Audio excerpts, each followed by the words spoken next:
Olá, sejam bem-vindos ao terceiro vídeo da série sobre ensino remoto. Nesse vídeo, os convidados vão conversar sobre as possibilidades do uso de metodologias ativas no ensino remoto.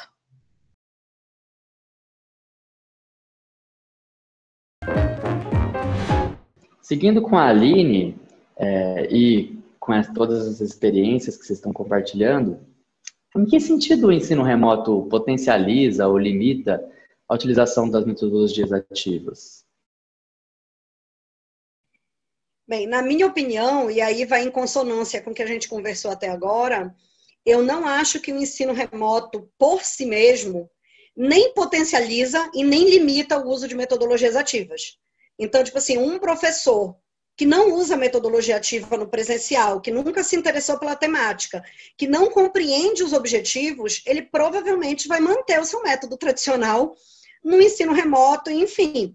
Da mesma maneira, aquele professor que já está envolvido ou que tem interesse por essa discussão e que compreende a importância das metodologias ativas, provavelmente vai utilizá-las também no ensino remoto.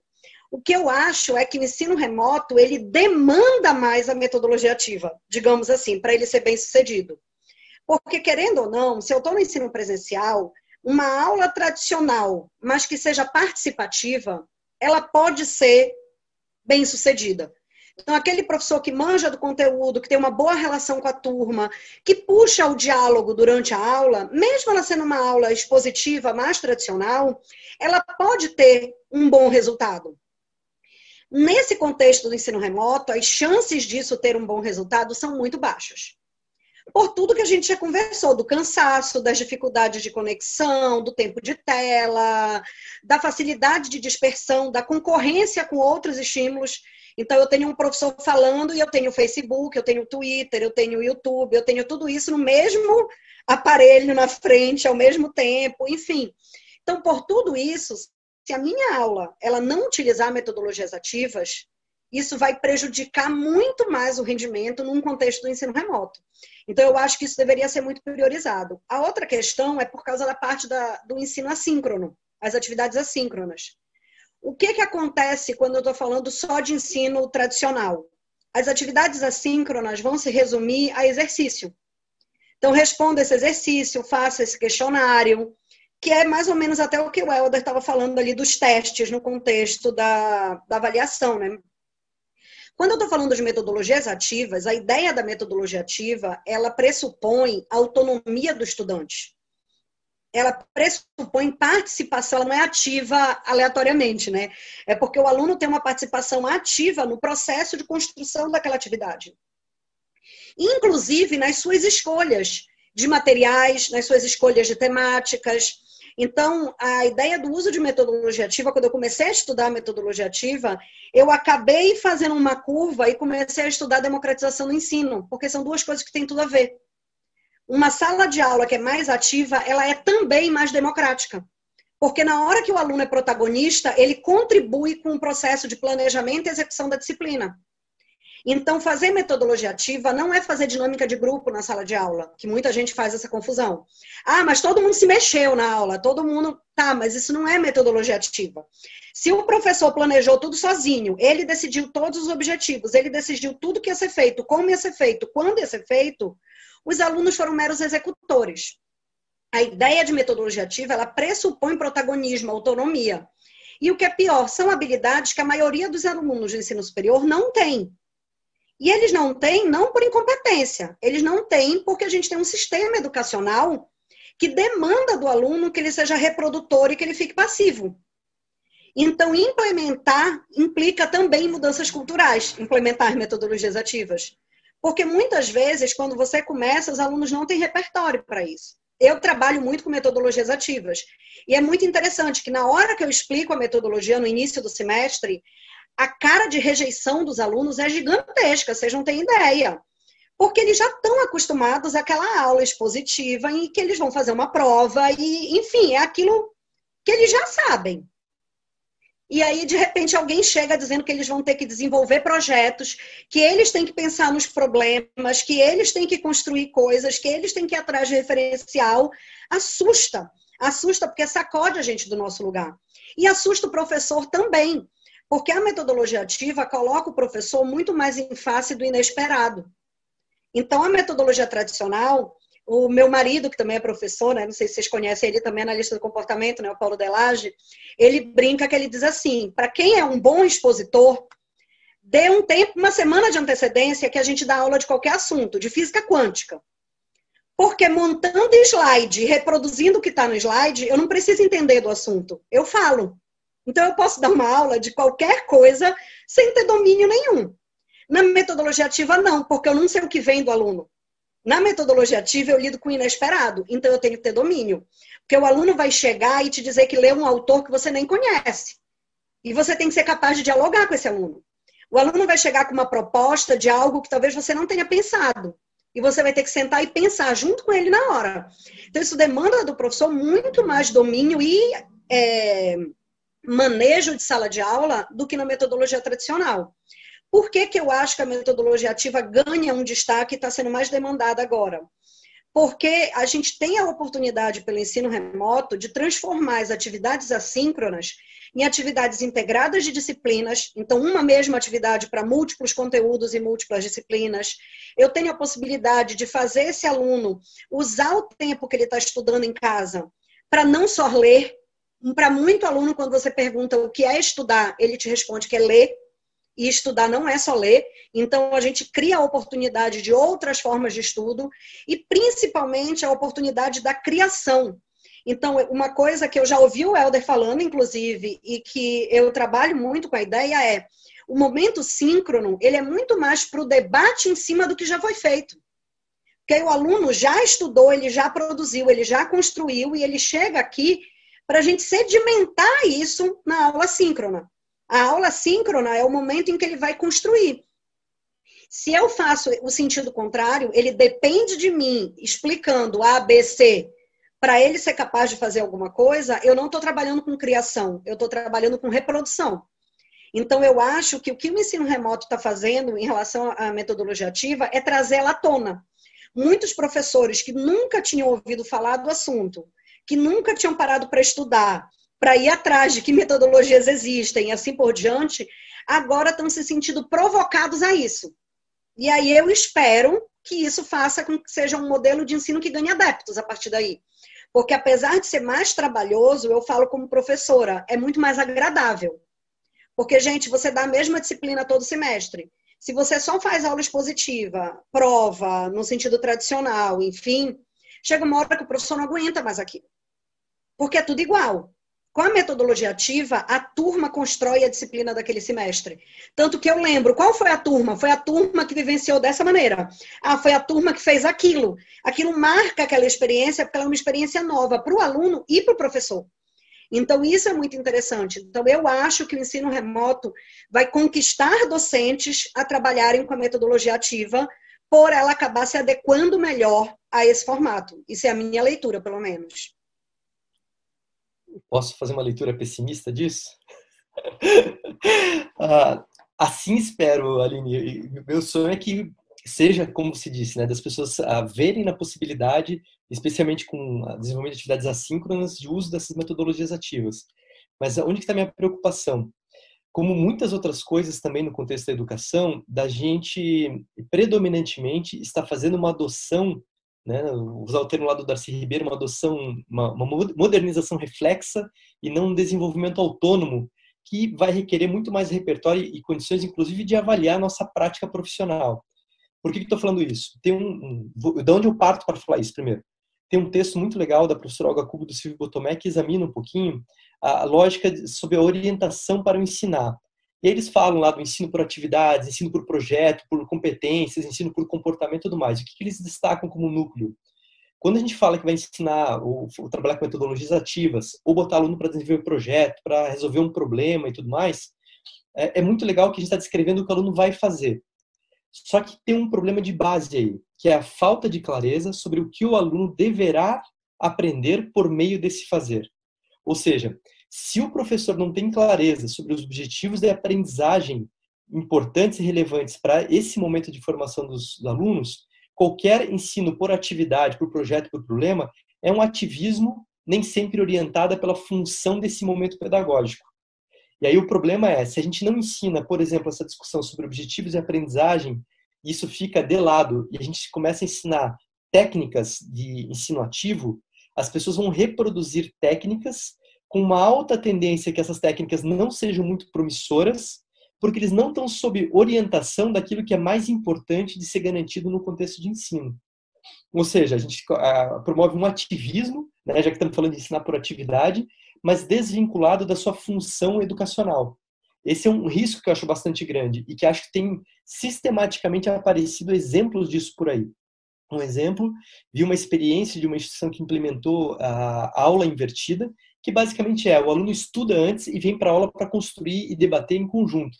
Um exemplo que a Aline trouxe. E nessa instituição, o que era o estudo do aluno? Eram vídeos gravados de 5 minutos pelo professor, no qual muito raio laser, e entra uma flechinha com as palavras-chave do tema.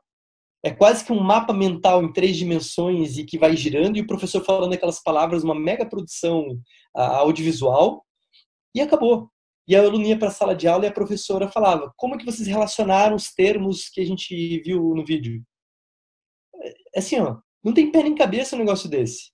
Agora, usar o discurso de que está fazendo uma metodologia ativa, e que daqui a pouco os alunos estão reclamando, está todo mundo reclamando, nem o professor está gostando do que está acontecendo, e aí as pessoas começam a invalidar a ideia de metodologia ativa por fazer um uso inadequado desse tipo de recurso.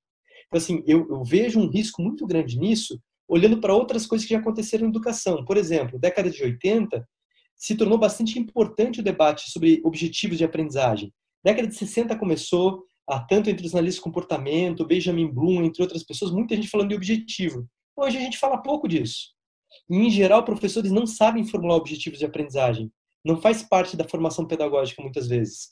E aí eu vou fazer uma metodologia ativa sem entender o objetivo, ferrou a vida.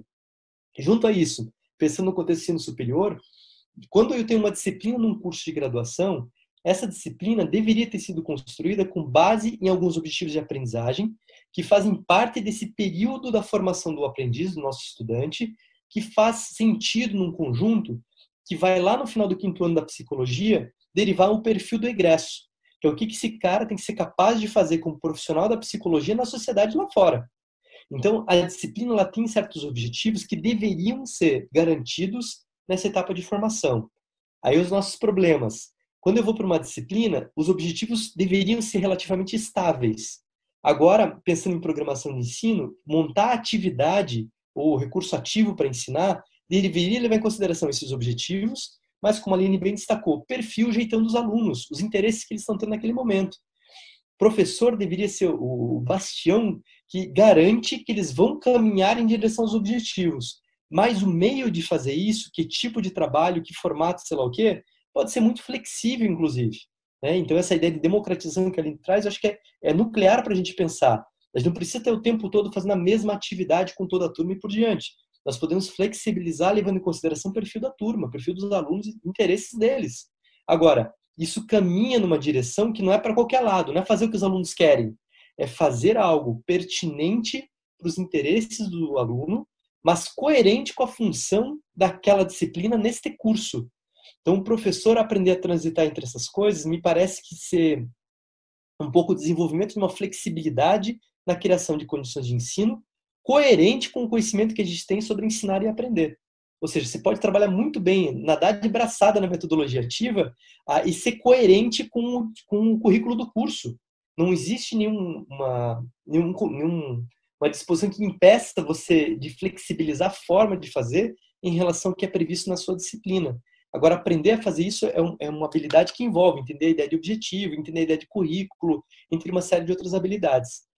E, infelizmente, o que eu vejo agora, repetindo o que no passado já aconteceu, é essa adoção reflexa, né, de pegar técnica pela técnica e tentar reproduzir para fazer a coisa funcionar.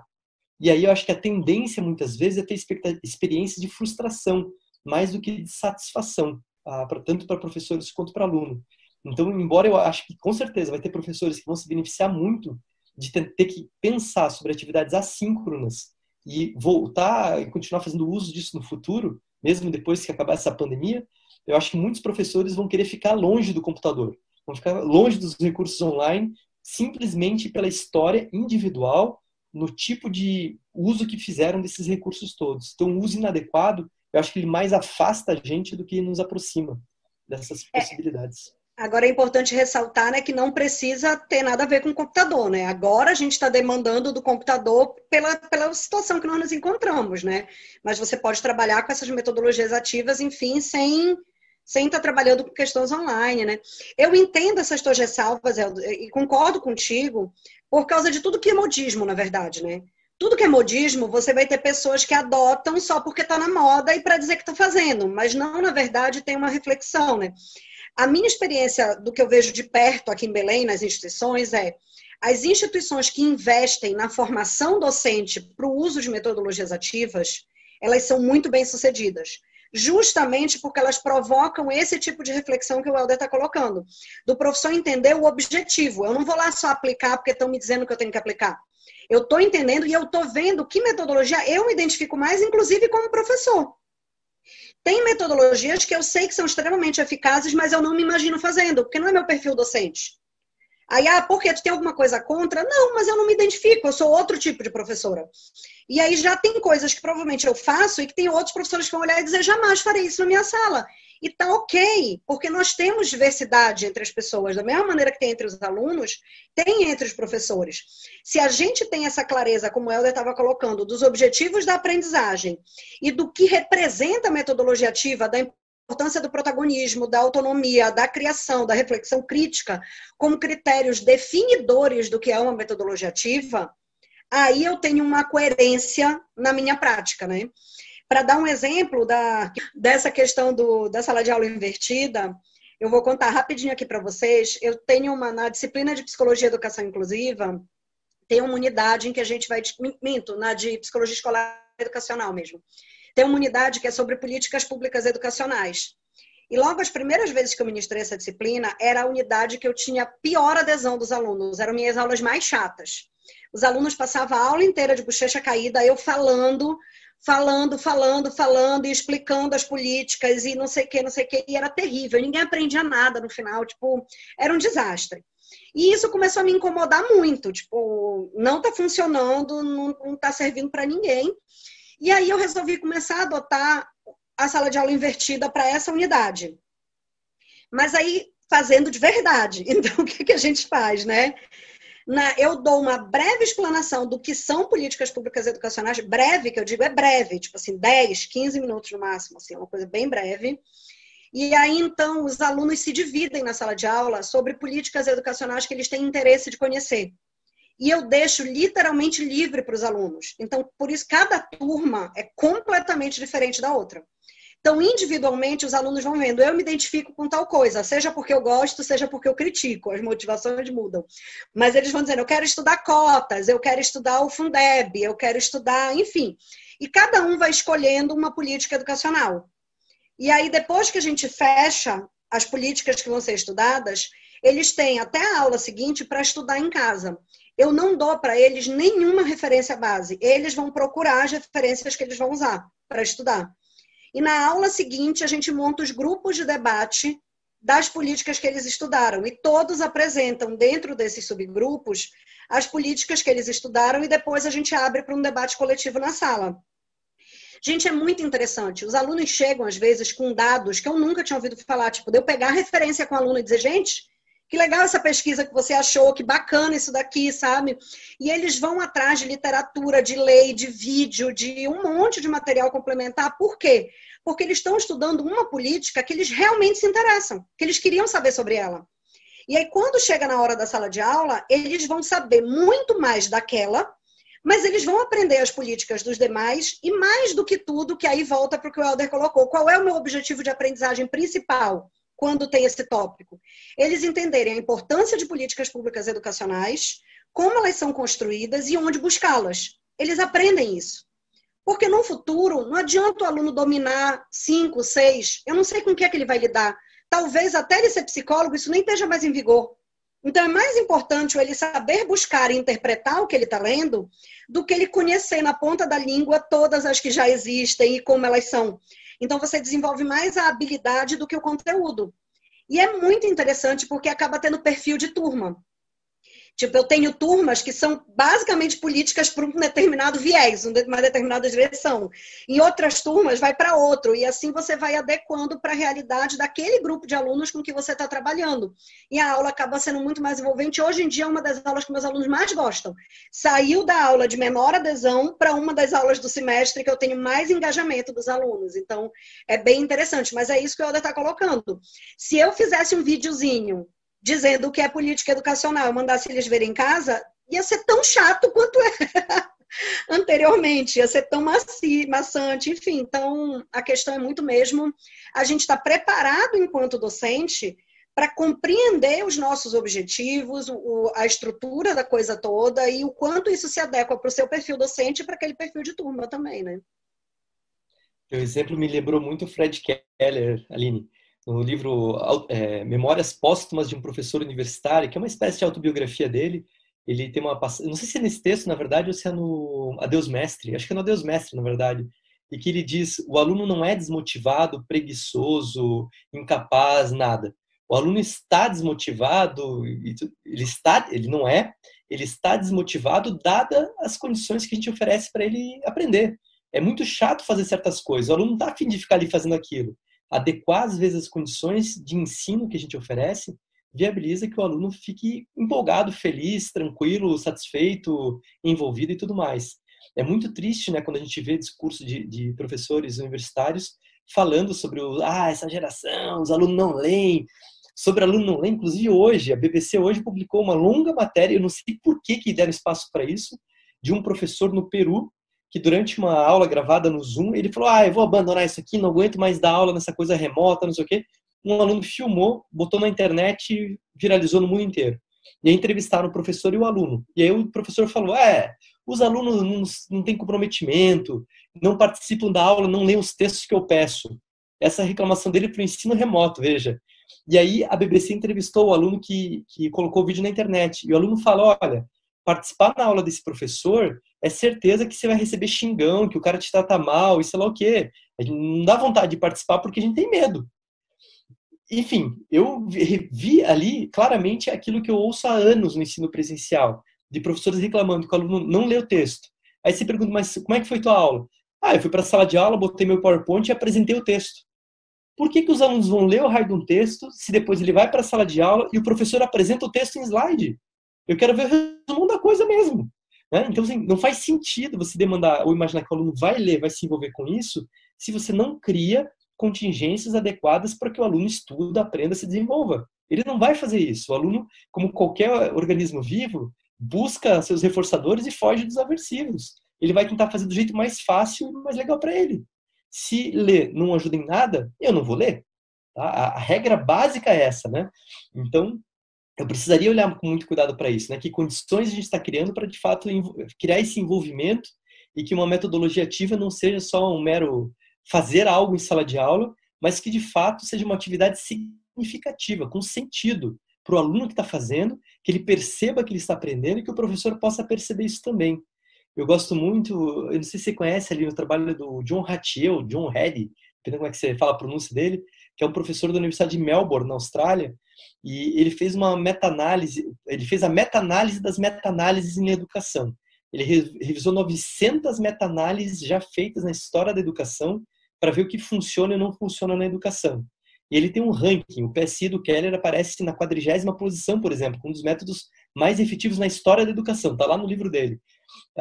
E o Hattie, na análise dos resultados dele, ele começou a fazer uso de uma expressão que se chama aprendizagem visível. E basicamente o que ele diz é, se o aluno não se vê aprendendo, se o professor não consegue dizer ou mostrar que o aluno está aprendendo, e se a sociedade não percebe nos aprendizes que alguma coisa está acontecendo com ele, ele não aprendeu. O aluno tem que se ver aprendendo, o professor tem que ver o aluno aprendeu, e fora das instituições de ensino tem que notar que essas pessoas estão desenvolvendo novas habilidades. Ou seja, a aprendizagem ela só é real, vamos dizer assim, quando ela é percebida por todos os agentes envolvidos. Então, o aluno fazer atividade que ele não vê sentido, o que ele está fazendo, né? Então, uma metodologia ativa, ela tem que ser cheia de sentido, cheia de significado. O aluno tem que ver que vale a pena. O exemplo que a Aline trouxe nesse sentido é precioso. Eu peguei a política da área que eu mais tenho interesse, vou lá, descubro coisas, vejo o que está acontecendo e tudo mais, porque faz sentido para ele. né? Eu tenho certeza que o aluno termina uma atividade dessa sentindo que aprendeu. E a professora está toda orgulhosa contando a história justamente porque vê a aprendizagem dos seus alunos.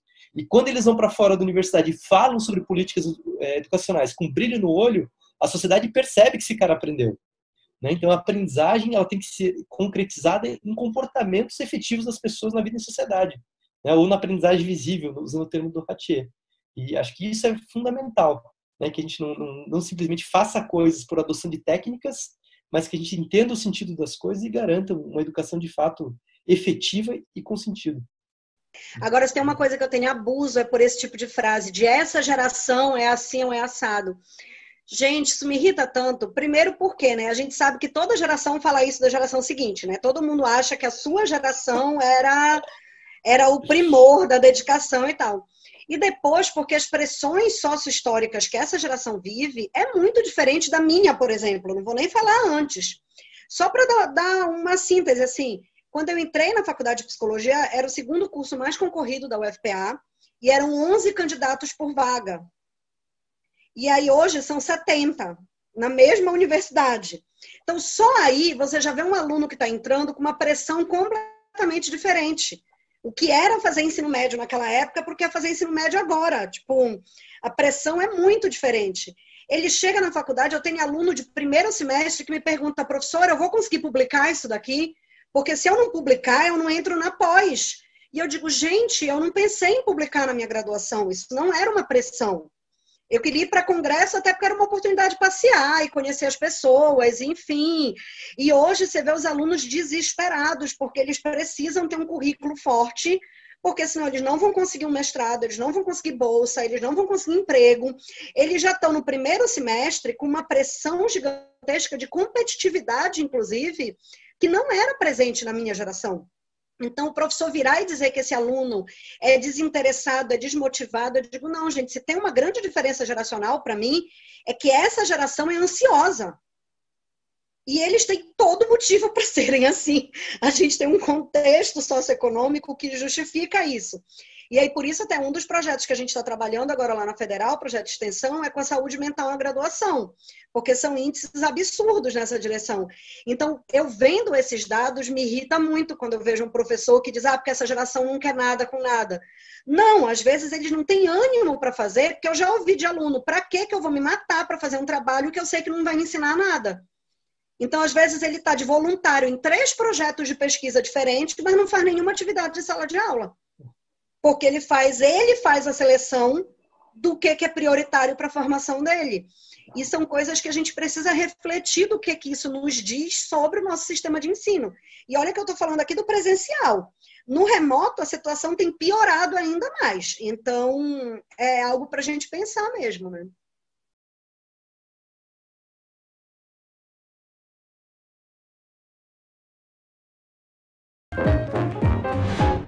E aí, tá gostando? Então, não esquece que depois tem mais.